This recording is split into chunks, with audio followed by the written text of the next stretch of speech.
Magandang araw! For today's video, gagawa naman tayo ng cheesy ensaymada. Let's go!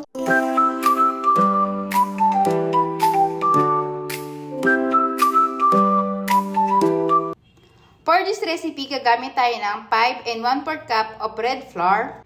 Maglalagay rin tayo ng 1 tablespoon of instant dry yeast. And mag-add din tayo ng half cup of white sugar. Maglalagay rin tayo ng 6 pieces of egg yolk and 2 pieces whole egg. And mag-add din tayo ng half cup of butter and 1 cup of water. Then, i-mix lang natin gamit ang stand mixer mga around 12 minutes.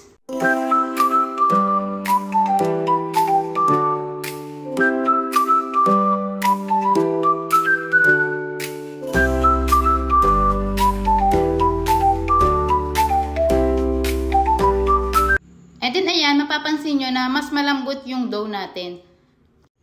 Pero okay lang yan kasi kapag mas malambot yung dough, ibig sabihin magiging mas malambot yung pinaka-bread natin. Then, i-form lang natin into a bowl tapos i-rest lang natin siya ng mga 1 to 2 hours. Pag nag-double na yung size niya, ibig sabihin ready na yung ating pinaka-dough. And always cover ng cling wrap or any plastic para hindi ma-dry yung ating dough.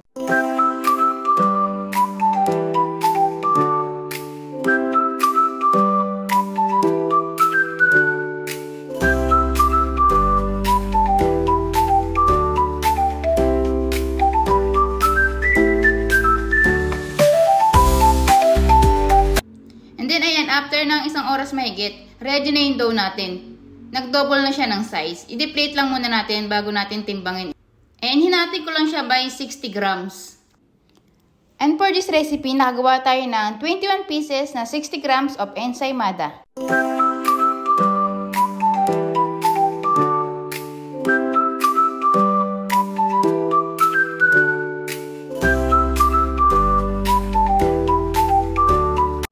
Then, i-grease lang muna natin yung mga molder ng ensaymada. Para kapag naluto na yung mga ensaymada, hindi tayo mahirapan tanggalin.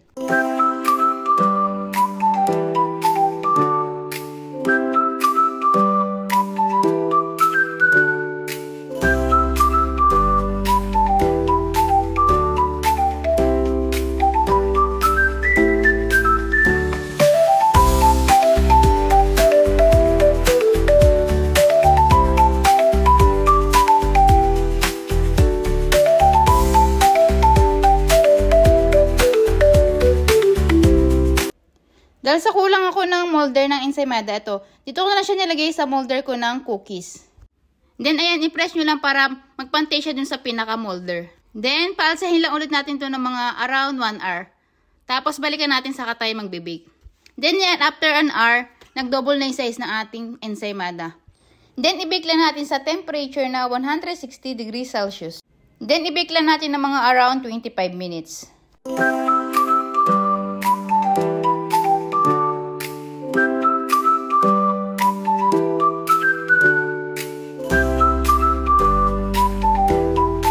And for the cream naman na nilalagay natin sa ibabaw ng ensaymada, nagmix lang ako ng 1 cup of powdered sugar and half cup of butter. Then, ayan, i-mix lang natin.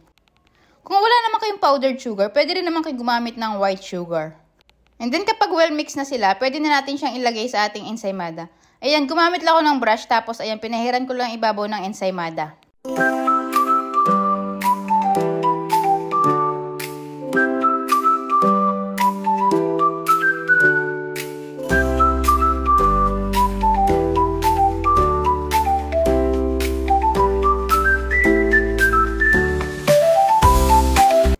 Sa paglagay naman pala ng cheese, doon na kayo mismo mag-grate sa pinaka-wrapper nyo. And then, ayan, ilagay nyo lang muna ensaymada, tapos saka kayo mag-grate ng cheese.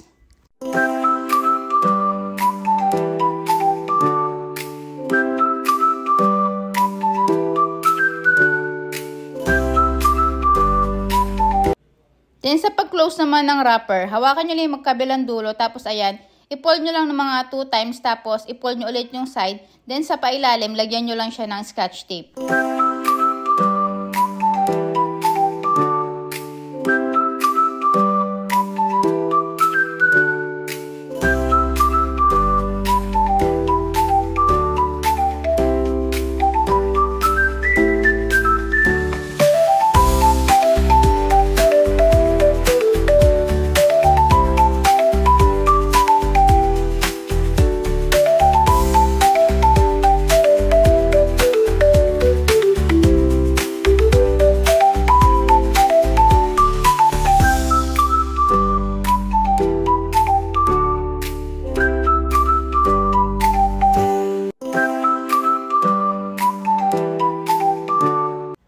At ito na po ang ating cheesy ensaymada. Yun lang po. Maraming salamat. More baking vlog. Bye!